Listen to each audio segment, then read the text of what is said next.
All right, hello everybody, and welcome back to the fourth episode of the Third Grade Awakening podcast. I'm Justin, and we're just going to introduce ourselves as always. So, I'm David. I'm Danny. Hello.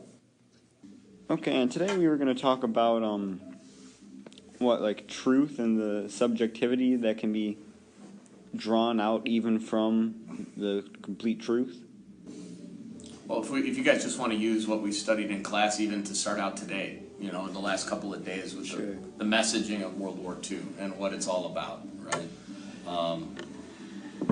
As a decent starting point and how the truth is told to you and generally accepted norms. Basically, you're talking about what's exceptionally going to be have consensus in the culture, right? That generally World War II is a decent war by the standards of righteousness, and what we're trying to fight for is good. That's consensus driven, right? But that's also based on an awful lot of hindsight and after the fact. And what we had talked about in class was the America First movement, the nationalistic one that was trying to keep us out of World War II based on the lessons we had learned from World War I. So, and those evidence-based lessons we had learned out of World War I were given to us by the Nye Committee.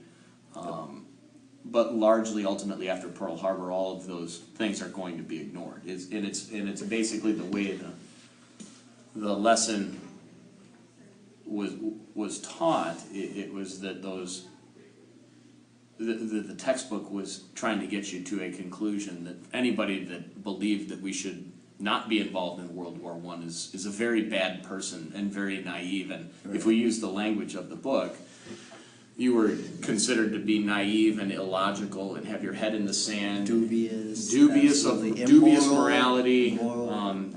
You were unwilling to fight Satan. Right. All of these, and this is the textbook telling you these things.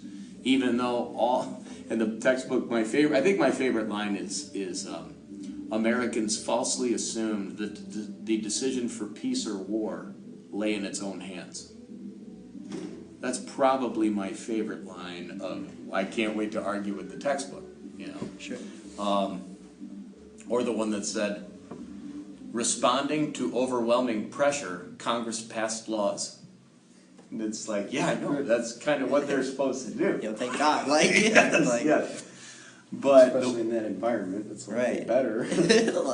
Nonetheless, opinion itself would be a great topic. If you're in a situation where you're advocating during the time, advocating to stay out of World War II, right? That you may be labeled as, some way unpatriotic. You might not be wanting to fight for the rights of other people. And in the same sense, if you're advocating for intervening, you might be, might be called aggressive or too patriotic, maybe. Mm-hmm. And it's always going to be this battle between opinion, truth, and then even just a base, just a standard that might be nice to have.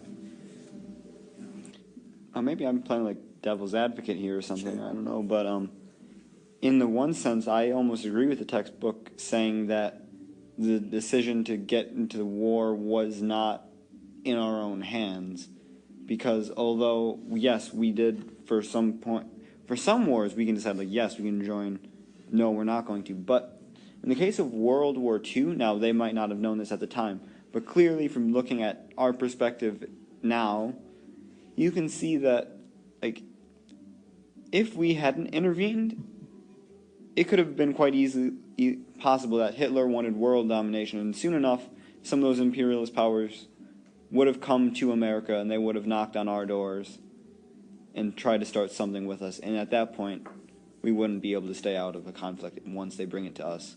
Kind of like Pearl Harbor. Mm-hmm. But at that point, would he have gotten more? Because then it's hard to say. Because you're talking about the same guy who fought a two-front battle. So would he have been wise enough to at least wait till the end, where he has more influence, and then do it? So then it's maybe it would have been at the wrong time if that were the case, unless we're doubting him, but I think that it's thank God we kind of got him when we did, because maybe if it got to that point where he had too much influence and then we were outnumbered, then probably would have ended worse. But the thing is, like, very ironically, you can't forget that we're kind of only a little bit, I'd say myself, to blame for that, because obviously, as we discussed, the idea of appeasement, not only did we really just kind of let him do that, obviously that would mean we have to intervene earlier, but the idea that we let him start to get that influence does put blame on us in some cases, or variants of whatever it may be. And also, not to mention the obvious amounts of assistance we gave Britain specifically before the actual declaration of war by Congress, I believe. For World War II we're talking about World now. War II. See, Yeah. I would want to go back to try to get to the bottom of these things. Where can we best go to find the root cause? If we want to go down to try to find as close as we can to the truth, which is a place I like to go a lot, what is the reason that you have a scenario that's going to cause World War II? And mostly you need to go back to the end of World War I to figure all that out. So, and knowing that you're right, the Versailles Treaty is going to be so Imbalance. out of balance, Right. and punish Germany to an irrecoverable position that the climate was set for dictators to take over. And then we also financed that. And then when the Great Depression happens and the money is cut off from financing German reparation payments to Britain and France, then the well dries up and Germany tries to get out of it by printing. So those are all facts that need to be drawn. You need to go all the way back to figure out, how did this scenario start? Then basically my position in that was it started basically because we backed England and France in World War I, and helped them win even though they were losing. Right. So, And even after, England and France didn't really want to, I don't know, not apologize. They didn't ease up on Germany, obviously, with the Treaty of Versailles. They actually took away not only land, but the power to create a navy and army. Yeah. And, like, it's kind of weird to look at that even after narrowly winning such a battle, you'd be like, I don't know, so fearful of another battle, right? Fearful of another war that you somehow indirectly caused another war. yeah, Right. so Right. fearful that they tell Germany, right? And you're right, they're so fearful that they tell Germany, you're never allowed to have a military, right? And well, You're never allowed to have one, right? That was part of the Versailles Treaty too. So, yeah. yeah, that's gonna set and obviously you guys know, Woodrow Wilson doesn't want to punish Germany, but he loses all of his arguments except for the League of Nations, which he's desperately hoping will be the only way that we can resolve conflict. But then I'm also empathetic to the United States Senate and the United States people who don't want to ratify that treaty. Like, I get it. If we join the League of Nations, there is a strong chance, not even like a slim chance, there's a strong chance that we would be asked to go fight wars, not necessarily in American interests, but based on whatever the League of Nations would have decided to vote on, And that is giving up your sovereignty. It's plain and simple. And if you do that, you're going to ask American kids to go fight foreign wars by 1917, 18, 19, if the League so chooses. So you could have avoided World War II by doing all that. That's quite possible. But that's a big ask for a country to give up its sovereignty in the War Powers Declaration, I mean, the Atlantic Charter, I do believe, they advocate Winston Churchill and FDR both advocate for a new sort of League of Nations. Right. And then eventually we do get like NATO and the like. The United Nations is what they talked about. Right. Yes. Like okay, we will join it. Yeah. But now let's go to the truth, David, based on that, what you and I were talking about at the end of class, right? The Atlantic Charter is a secret meeting. The Atlantic Charter is basically collusion. If we want to use the loaded political term of today, we were colluding with Great Britain to get involved in World War II without the knowledge of the American people that we were going to get involved in World War II. Well, that would have been an impeachable offense. And the Congress would have impeached Franklin Roosevelt had they found that out. Now that goes back to the things that, in hindsight, we understand what Roosevelt was doing. But if the people had known what he was doing, there's no way we would have tolerated it. Is that an argument for us being more aware of the truth of what our government is up to? Or are you okay, based on what happened in the results of World War II, that we're okay that the government keeps those secrets? That's really a like big... the ends justify the means. Yeah, it gets back to that, Danny, yeah. I suppose it might be on a case-by-case basis. Yeah. You know? That's the thing, yeah. Yeah. I mean, like, how much trust can, if you were in that situation and you heard about such a thing, right? I think it could be easily, or not easily, but argued that people would most likely have trusted FDR with such a decision, not knowing his history and his righteousness before, versus if a different president would have done that. For example, if Hoover had tried that, right? Even after World War II, but if somebody else had tried it, and then the lack of trust in them would then cause that impeachment sort of scenario, versus having trust in a government and in the president. I mean, it's all dependable. It is a little, but you'd have to look at, I think you have to look at what Roosevelt had set up to that point in time. He talked about quarantining, Right. Aggressors. Our boys are not going to go to war. Yeah, and he caught a lot of heat for that. Right. Because, at the end of the day, when you look at polls from the late 1930s and early 1940s, when we're still not in the war yet, 90% of Americans want nothing to do with that war. And they're still basing most of that on the evidence presented by the Nye Committee, a congressional committee put together to figure out why we got involved in World War I. And they filed a report, and basically it was accepted across the board by most of the American people and the press that we got involved in World War I for nefarious reasons, really. And they didn't want any part of that again. So if Roosevelt had even asked the American people, even explained it to them using logic and reason, I don't even think that would have worked. Even if he made the case for interventionism, right? I mean, before we got attacked, you'd be. I'm trying to think. Is there other cases of this? Obviously, like of this magnitude. Like you could even argue, we maybe could, like Polk during the Mexican-American War. What are you asking me though? Like the American blood on American soil. Mm-hmm. Is that a similar case where you could argue, like, would you trust the president with that sort of idea, that sort of righteousness, that sort of mentality in that time? Was Polk right in obviously kind of... Was Polk right? Baiting them. Yeah, you're talking about... Right, like is that a similar case? Can you argue that? I don't know. That's a tough comparison. Right, exactly. Yeah. I mean, I think either of them... Case, yeah. I think either of those are pretty, subjective questions. Because, especially going back to FDR, at the time there was, some political cartoons.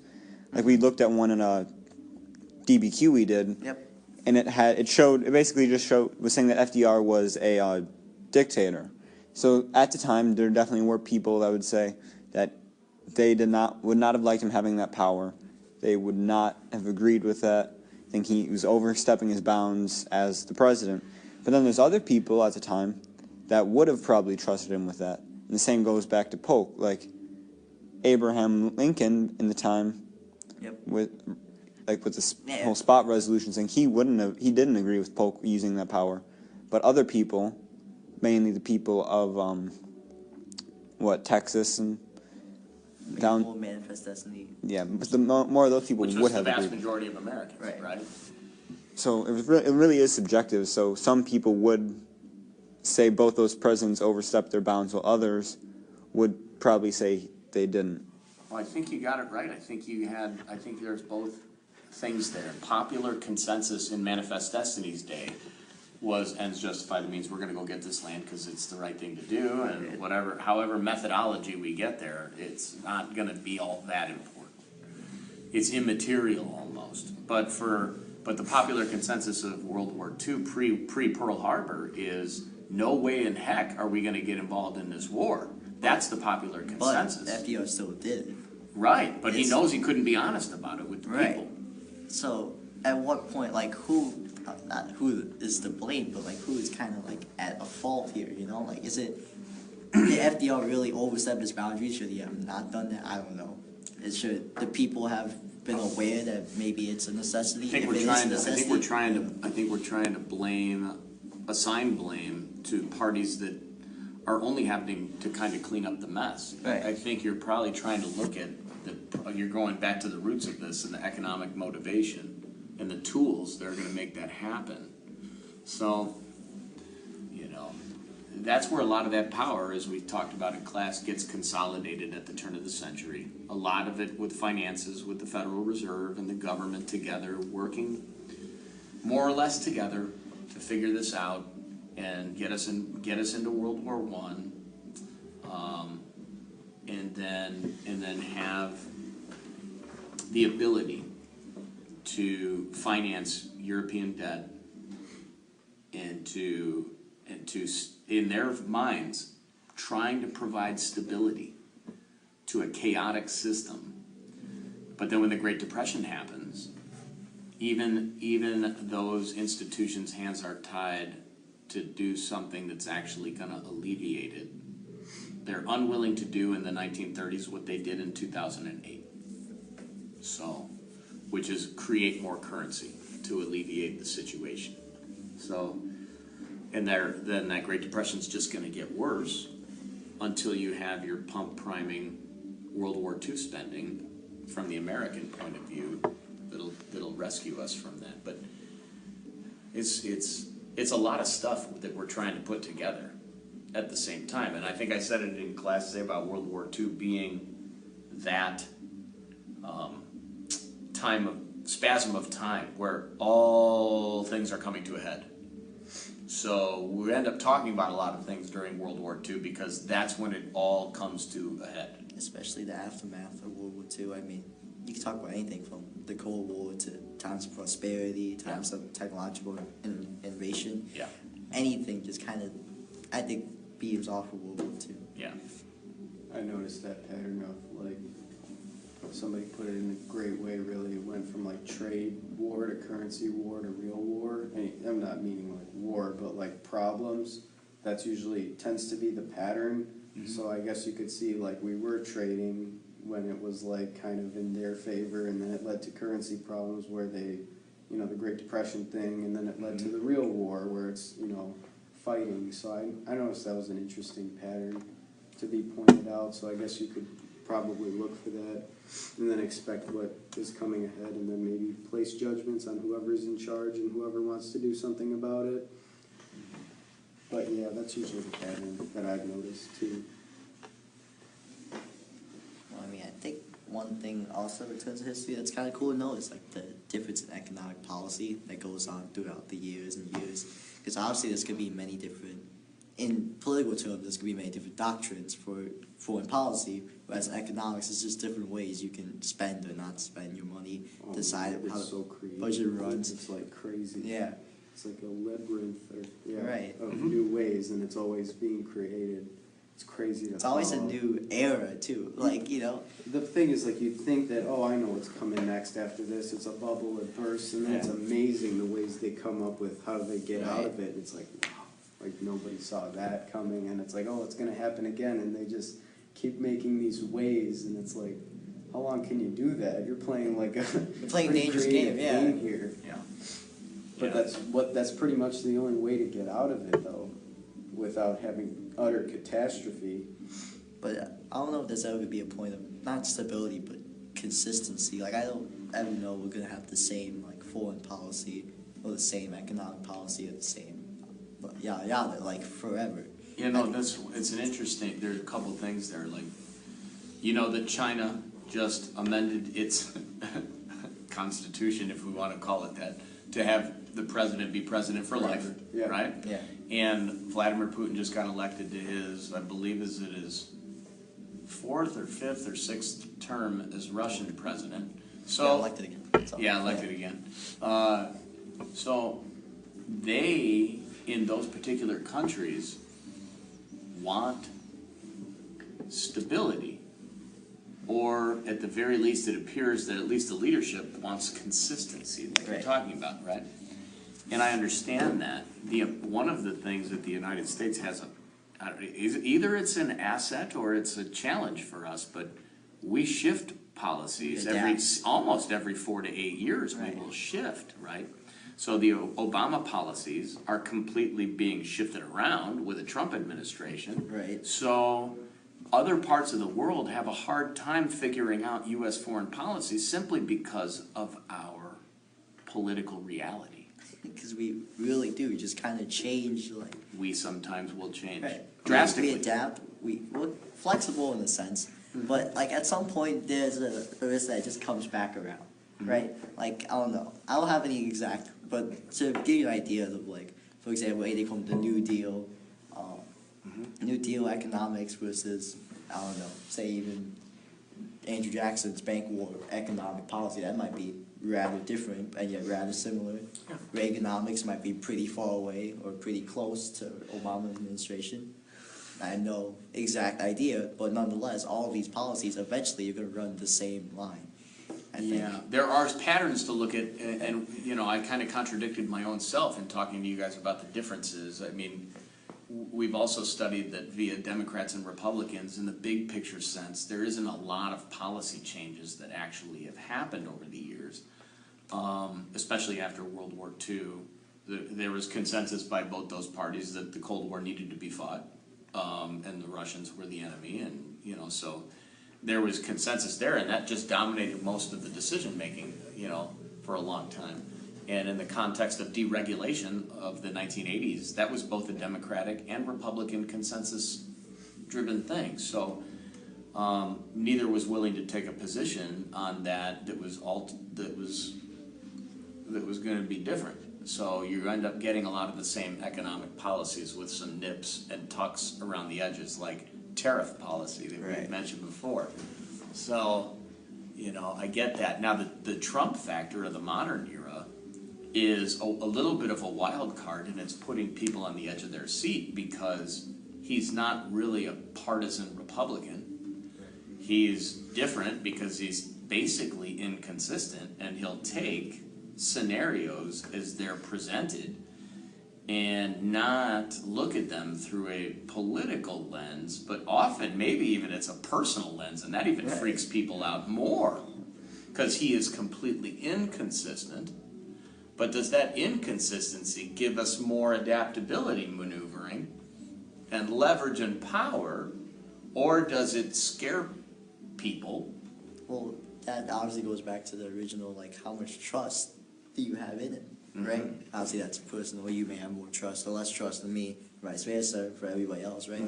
But obviously, just at the current moment, the idea of such inconsistency, right? Like, it's going to be a shocker, but nobody knows how it's going to end, I'd say, for sure. Yeah, I'd definitely say continuing the modern era. This inconsistency definitely is interesting, especially with Trump. Like, some of his policy, because he is not a typical Republican. One of the things I find interesting is my dad, who was a firm Trump supporter, then one of his more recent things, now he's trying to increase the age to buy like all firearms to 21. Like that upset my dad, like, and probably a lot of other Trump supporters. And what's interesting though is it gives us more adaptability with Trump's I guess personal views. Flexibility. Yeah. You know. So, but it's getting things done. like it scares people. It's scaring both Democrats and Republicans. But then when you really get down to it, it is allowing for more change than usual. Well, in the same sense as that, to be credited, obviously not dissing here, but to be credited to Trump himself, well, is it more because of the situation that came up during his presidency, you know? Well, obviously, there have been obviously many mass shootings, and Columbine did happen almost 20 years ago. Oh, but has the you're right. Yeah, you're right. Yeah. Is he more of a dealing with the situation that he wouldn't have ever had to deal with had there not been that incident. Right. Yes. Like, would that have been in his policy, his ideal policy, had the shooting not happened? In this case, the Florida shooting. I think he would rather probably focus on economic issues and international events, like most Right. presidents would rather not have to deal with those kinds of issues, but they don't have a choice at some point. Now, just for fun, I'm going to tie this back to the past. That kind of has to go with when we talked about the Civil War and the whole like kicking the can down the road. Right. A lot of sort of, yeah. like a lot of presidents don't always want to deal with a certain issue, but then something happen, like a point of no return will happen where they will then have to address whatever issue. That's why I pay attention closely to what they do, not what they say, because that's happened no matter what party people are on, is this whole kicking the can down the road thing. Because it's kind of, you're trapped in a box, and it's really how you're going to portray yourself to other people, how you're going to deal with it, whether you're dealing with it directly or not. So that's why it's like irrelevant to what he says. I'll just pay attention to what he does, who he hires, who he fires, and all that stuff. And then you'll really tell how he's going to at least get a better idea than just utter chance, you know, what he's really about. Like people he hires and stuff like that. I pay attention closer to that. Well, Amar just joined us, so you want to Introduce yourself a little bit. Hello, my name is Mara. What were you guys talking about just now? Really, lots of different things, so it's hard to jump in. You just pick up when you kind of get a grip of what we're Basically talking the concept what you were talking about, continuity and change over time. Yeah. Like comparing and Right. contrasting the two. Because obviously, America's system isn't exactly the most consistent system. The policies in which we once followed in 1850s might be different from the ones we follow now. And we're just kind of discussing like how different people react. In this case, we were bringing modern era Trump, our current president, and how he reacts to different things, and whether it's more of a, I guess, situational thing, and in your case, very important how he does react. Because obviously some might kick the can down the road, as you say. Some might immediately go off and just make a judgment call right there. It obviously is an imbalance, I'd say. Yeah, it's always been a strength of ours, is that adaptability component. That goes for the people mostly, as well as leadership and our position that they get foreign affairs in the modern era. We're very, at times, I would say actually post 9/11, I'd say more or less we might be more unpredictable, but during the Cold War maybe it's a little bit more predictable what we would come down on. So the modern era could be creating that sort of feeling of uneasiness in the world as more and more nations are getting nuclear weapons. I think the total might somewhere be along the lines of 16, 17, 18 countries now. Yep. And the likelihood of something bad happening increases with more countries that simply have them. And the management of that, those weapons of mass destruction, how do you really effectively manage that? And what we talked about today, the book discusses the appeasement word about World War II and how it was bad to appease the aggressors during the 1930s, which we all would have consensus with. But when you talk about what should we do with aggressive nations today that we perceive as looking to destabilize, meaning mostly Iran and North Korea, what was the policy of the previous administration and how has it changed to this administration? And you look at the Iranian question about their nuclear program and then their exporting of radical ideas and funds and money and weapons to terrorist organizations is something that they do. So do you take a hard line on that, or do you appease them? In the previous administration, major tenets of the Iran nuclear deal could probably be construed as appeasing them. Right, giving weapons to Hussein, I believe. Yeah, well, giving a lot of cash payouts to, but if you actually dig, the interesting thing about that is we said we owed them money from back in the Iran-Contra deal affair of the 1980s. So there was but there's economic sanctions that are tied to it, and to what extent are sanctions going to be effective, and if they're not effective fast enough, should you remove them? So there's a lot of variables to leveraging your power. But the quickest way to leverage it is really what we've done in North Korea. So if you don't want to negotiate with North Korea, or if, in the contrary, if you want to get them to come negotiate, you park an aircraft carrier there, and now they're willing to, or you think about imposing steel tariffs. Now China talks to North Korea, and this is also, I don't have any evidence of that. It's my idea of maybe what happened. China's now going to get more involved in this because they don't want a United States tariff impacting their steel production. So maybe if they can help angle a back channel deal to get to talk to North Korea and get them to moderate themselves a little bit, then maybe we would chill out on a tariff against China and their steel, and it might stabilize China's fear that we would get them out of the U.S. steel market. So there is like a lot of potential things that are actually happening that I don't know the direct answer to. But I'm also not willing to condemn anything that's happened yet without complete facts. And that's where maybe when you're talking about the news media, they have to make comments on these things, much like we're doing right now. But they take positions of passing judgment on policies that might not have even been completed yet. Well, it seems kind of like a underused sort of potential though, because right now it seems more like the idea behind what we're going to do with North Korea is basically kind of like intimidate them, you know, because the possibility that is here now versus maybe in World War II, possibly, or World War I for sure, is that the idea of nuclear fallout, right? Total destruction. It's that even if we fire first, they can fire back, and obviously very destructive weapons.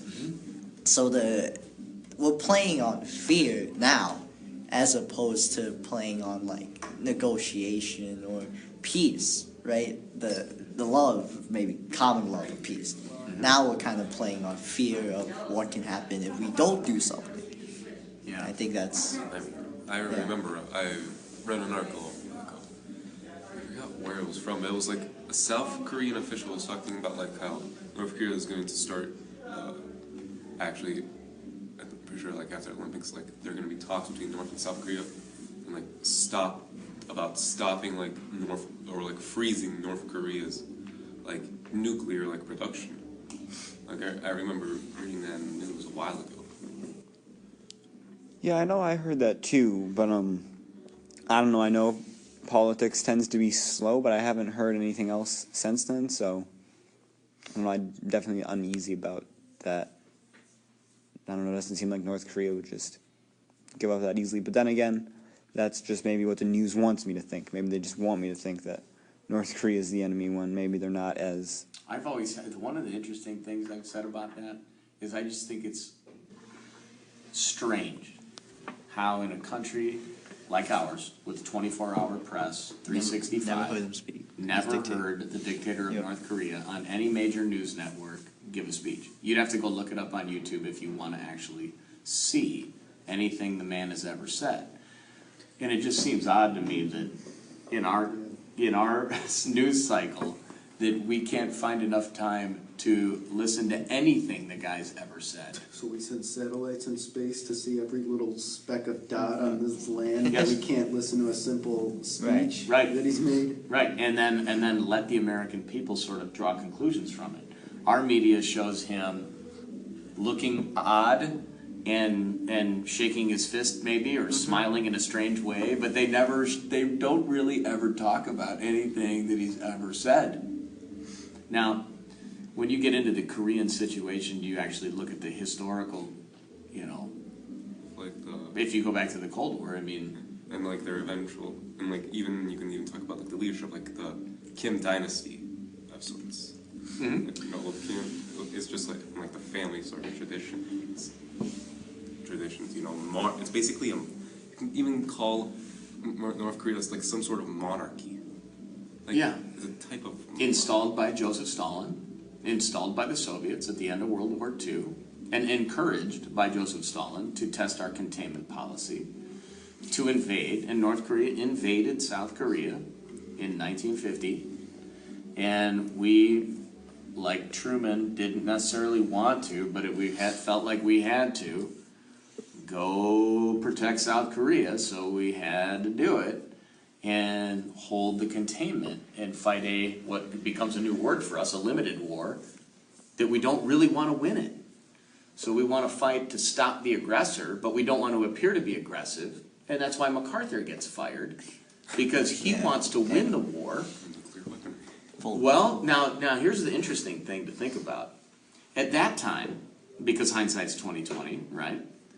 That was 1951, we could have, and MacArthur was recommending that we use limited nuclear strikes on the North Korean-Chinese border to stop China. Now, if we had done that, the Soviets had just detonated their first bomb in 1949. So, would they have intervened? I don't know. If we would have done MacArthur's recommendation, may there be no issue with North Korea at all right now, and all the Korean Peninsula would be won. There's a chance that that could have been the scenario. It's much like the chance of, now this is a crazy one, but Patton said the same thing after the end of World War II, Justin, you remember that, right? That Patton at the end of World War II said, why are we stopping in Berlin? We should go all the way to Moscow. He said, these are the sons of bitches we're going to have to fight next. Now, I wouldn't, and Eisenhower said, dude, you're crazy. We can't do that. Let's start World War III right away. And he said, but that's what's going to happen. And so Patton was right, but the solution probably was going to be wrong. But if you did that, you might never have a Cold War at all. There's a chance of that reality. Not that it would have been better nor worse. I'm just saying, if you look at how the possibilities of the what ifs, that's why I gave you that book. Did you start it yet? The what if book? Yeah. So, yeah, there's a lot of hypotheticals, but I also understand why the decisions were made the way that they're made. And obviously the pressure. Was there, for the Forgotten War, you know, North Korea versus South Korea, was there actually like a peace treaty? Like, was there an official peace treaty between the two countries? And like, what exactly were the details of it? I'd have to go back and look at the ceasefire agreement, the DMZ. It wasn't actually a peace treaty; it was just a ceasefire. I believe it's just a ceasefire.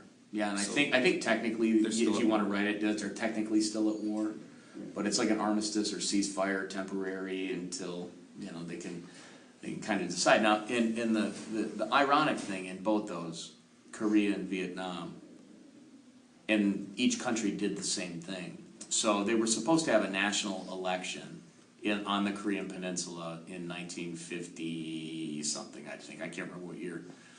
And the Soviets encouraged the North Koreans to not have it simply because they would lose. So, and we did the same thing in Vietnam. There was supposed to be a national unity election, and our intelligence, the CIA, told the South Vietnamese to cancel the election in all likelihood because they would lose. So both sides are guilty of that type of political finagling, if you will, right? I mean, you can even talk about I remember, I was watching this video, and I even checked it myself a little bit, about maps. It was about like world maps, like, Google is the most used map app. And it was borders. Because like, how there's border conflicts between like India and China? Well, if you go to India and use Google Maps, it shows that, it's actually their territory. But if you go to China, it shows it's their territory. Yeah. And it's like, that's all across the world. Yeah. And it's like, and since the majority of people use it as like an official sort of thing, like they believe it's official, like, how are, my problem with it is like, how are you supposed to know, like, You're looking for some consensus somewhere, aren't you, Amar? You're looking for it. no. You're looking for everyone to agree on a certain set of standards. I'm serious. Even on geography, people aren't agreeing on it. You know. Nice line of, hey, this is your country, this is mine. Everybody. Well, the Mexicans and the Americans did it with the Nueces River border dispute, and the Texans, they're like, nope, ours is the Rio Grande because we said it is, and they're like, no, it's not. It's the Nueces Then River. what happens next? American blood, American soil. Like, Yep. So then you end up fighting over stuff, right? I mean, that's when words don't work anymore. You end up fighting over things, and yeah. I don't know. What else? Danny, what do you got? Yeah, I mean, I wanted to do more digging into World War II stuff. Still need to find more sources and all that, but I mean, past that, we're watching a movie. My dad, I just found this pretty funny. How, like I said, he was reading that one book. It was about Ben Bradlee in the Washington Post and how, you know, the media actually used to dig for stuff, and he had no idea that this was like these. Like in this investigation, he found that there were people. There was like people that were connected, and this one guy who wrote this book knew, like, somehow was connected to all these people and like connected the dots and all that. And it was like for the first time since, I guess, that there was a judge back in the day who had enough evidence, and then surprisingly enough, Woody Harrelson's dad was part of that and killed that judge. So it was like the first time that I need to see that it wasn't like. It's a lot of background I need to be filled in on here, but yeah. Yeah, but it was like the first time since anybody's had a general like center to this story, and it was like rabbit hole after rabbit hole after rabbit hole, and it was like, Right. it was crazy. But then at the same time, to me at least, coincidence kind of makes it more credible, because it's not just somebody pulling it out of their rear end. So when it like fits and all that, and you know these people, and people were killed even though they had nothing to do with the situation, and it's like red flags right there. And then it's like, back to I had a thought on, I think it was about what we were just talking about recently with the, well, connecting it back to money, I guess.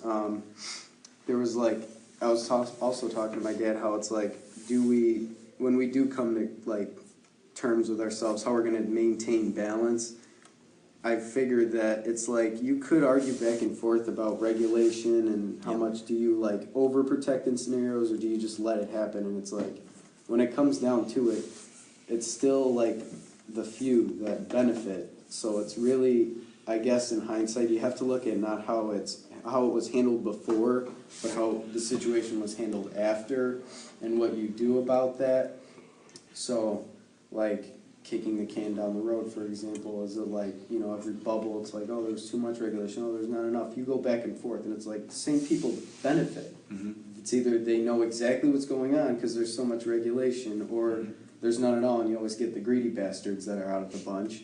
So it's like, how do you maintain stability? And it's like, I feel like you can't really go back to like this whole, no, it's this, no, it's this. It's like regulation, deregulation, and it's like, no, I think maybe how you come to consensus is dealing with it afterwards the right way. You know? Yeah, you have to figure out how to not turn the solutions, or who does this in our culture, and I don't know the right answer, but who's turning potential solutions partisan right away, and then demonizing the other side. That any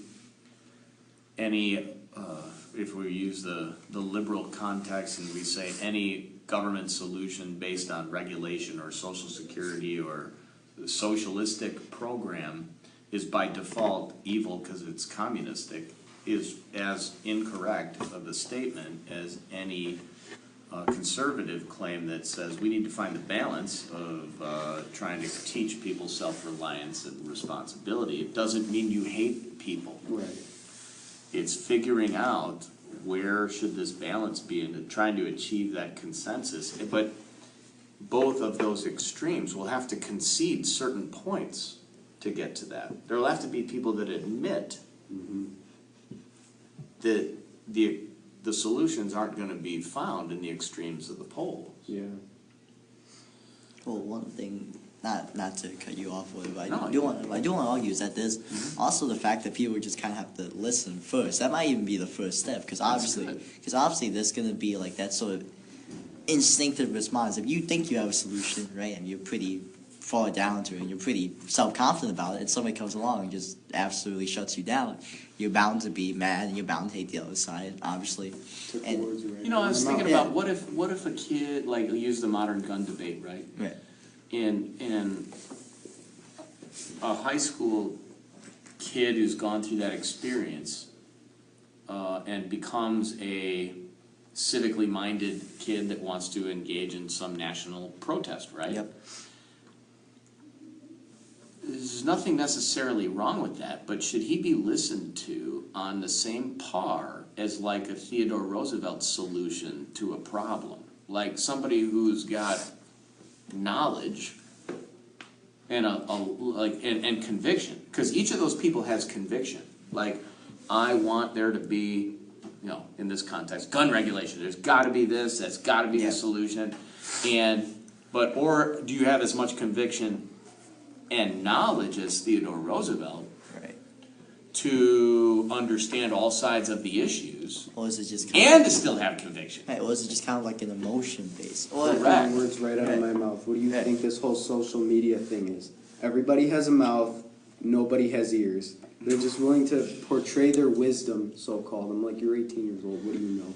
You haven't been through all of this stuff. It's like, you have to approach it like they might know something you don't, but then at the same time use Right. experience as best you can and maybe portray your idea. So I think people should get rid of that aspect and just stop, you know, spewing out your BS and your so-called wisdom, where you should just listen to somebody as if they know something you don't, have that attitude so that you can respond with your experience to it. And it's all part of having a conversation, not a, you know, who can scream the loudest over social media. And it's the worst part, though, is you just come to terms with emotional people, and it's like, I mean, you have to look at the whole thing when it's not, and then people are thinking it's like, it's a polar opposite thing. It's like, never said that the complete opposite is the solution. I'm saying, you know, in this specifically, that case with the gun laws, it's like, there's stuff on both sides I like.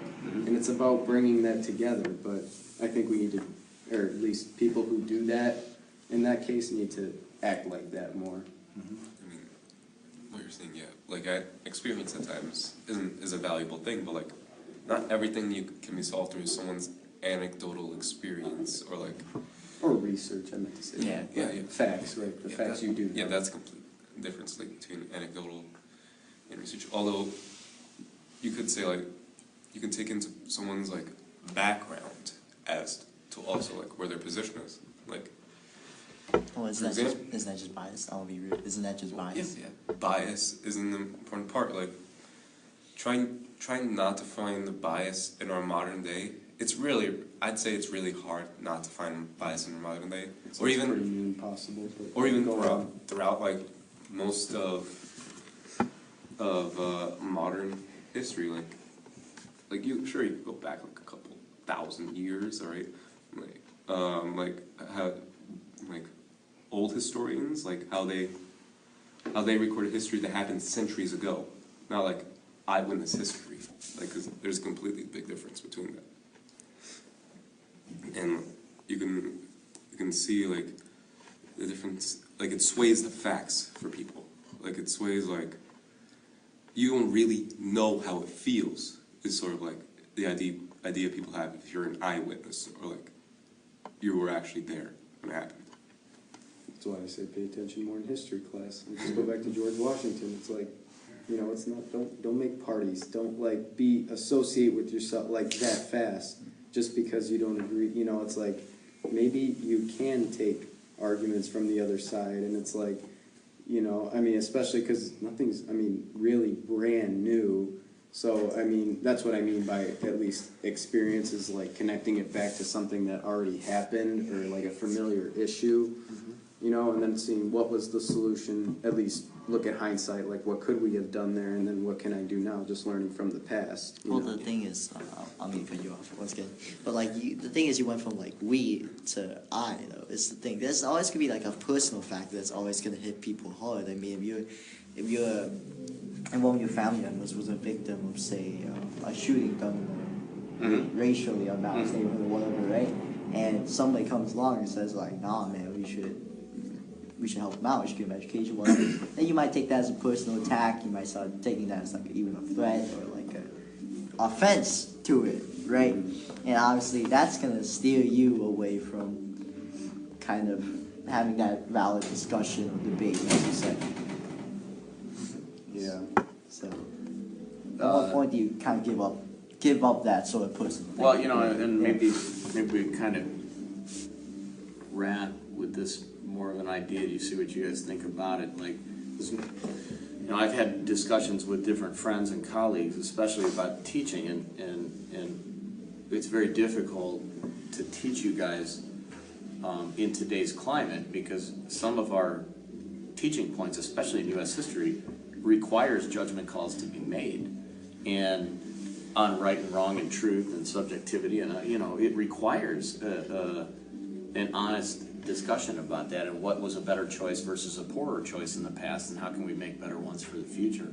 But I don't ever want a kid to leave United States history class without the major consensus premise that this is the best that human beings in my study have ever come up with. That the American ideological foundation is like the best to try to preserve the proper relationship between the government and the people, and to try to protect our liberties as much as possible. I want every kid to understand that as a major premise, as a major starting point. And I won't have any problem discussing challenges to that at all, because that's what the First Amendment guarantees, is challenge. Credit where credit's due. Yes, That's yes. what you mean, yeah. And I don't want to have any kid leave class ever as an America hater, unless we're looking at scenarios in times of U.S. history where we've made mistakes, you know, because we have. But if a kid leaves United States history class wanting to destroy the system that gives them the right, then I have a problem with that as your U.S. history teacher, you know, like. And I feel it's kind of like, it's weird. I feel that's my responsibility to help people understand we need to have consensus on some things, and this is one of those things, you know. Not pushing an ideology. It's more about, and if I've ever been accused of that, I say, I'll admit it. Yes, my ideology is to try to create independent thinking people. Like that, yes, I'm guilty of that. and I'm okay with that. I'll plead guilty, right? I will plead guilty, you know. Yeah.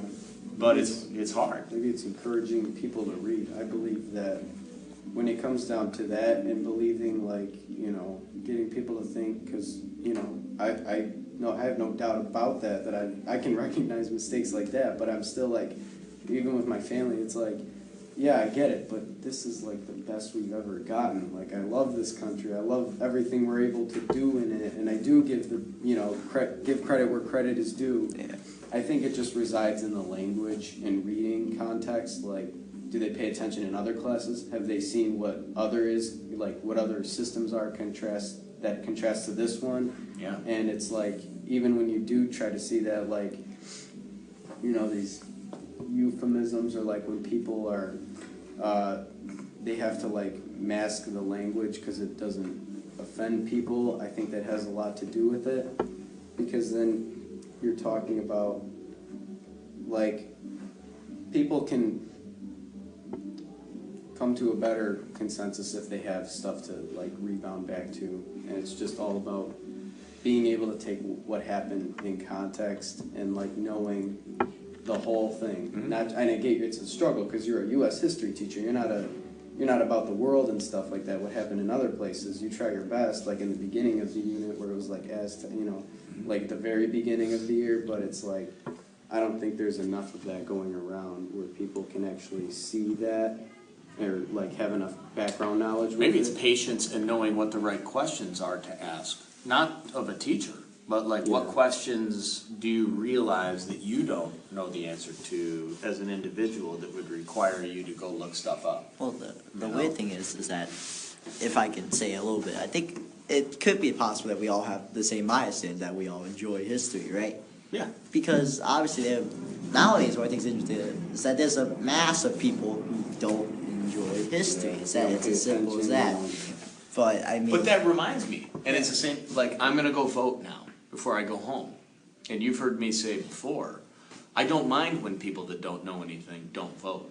I kinda like that. I'm not a one that wants to support everyone go vote because you're alive.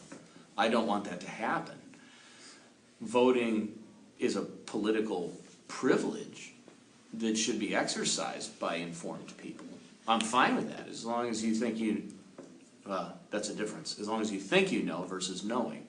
There's certain things you should know before you exercise that political power. It's important. If you're making an uninformed decision, or an image-based decision, as opposed to substantive, that's going to muddy democracy, and it's going to make people jump to those conclusions that you're talking about, the people that are going to take everything out of context. Mm-hmm. And when you have a culture that takes everything out of context now, which we do an awful lot, and we don't have a lot of sources that are helping us provide that balance, you end up being in a place that's very polarized like we are right now. And if you say something reasonable that might end up being on the middle, you run the risk of being mislabeled, and that's the challenge of our dialogue right now. So, yeah. Teaching to read agenda, like that might be a critical point where it's like, what's really the message here, like you went over in class, and it's like, I think there needs to be more attention paid to that, whether it's, like you said, it's guidance is different than, doing everything for the kid, reading for them essentially, but you're, like I said, you're guiding them, you're showing that that's an actual thing, and maybe you can make more informed decisions if you're good at recognizing agenda in the language. I don't know, guys, I gotta go for my kids. You guys are welcome to stick around a little longer if you want to keep going. I think we're getting to a good stopping point, right? you got it. Yeah, so I don't know. I normally try to summarize things at the end of these episodes, but we've just covered so much. I don't think I can manage to fit it all in. So just, if you enjoyed this, come back next week for the next episode. Thanks for listening.